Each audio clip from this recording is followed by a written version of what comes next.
জনগণের আস্থা ফেরানোর জন্যই অন্তর্বর্তী সরকারের দ্রুততম সময়ের মধ্যে সুষ্ঠু নির্বাচন দেওয়া উচিত বলে মন্তব্য করেছেন বিএনপির সিনিয়র যুগ্ম মহাসচিব রুহুল কবির রিজভী।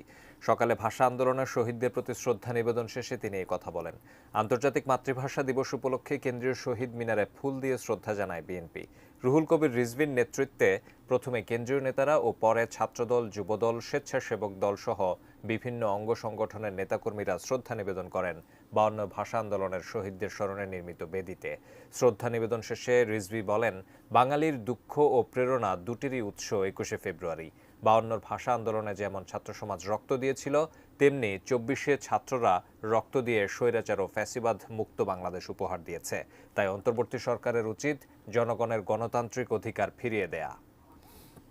অন্তর্বর্তীকালীন সরকারের দায়িত্ব একটা ডেডলাইন ঠিক করে ঘোষণা করে নির্বাচনের জন্য সকল আয়োজন সম্পন্ন করা। 17 বছর ধরে গণতন্ত্র হারা এদেশের মানুষ, নতুন প্রজন্ম যাদের বয়স 18 পেরিয়ে গেছে, তারা ভোট দিতে পারেনি, ভোট কেন্দ্রে যেতে পারেনি।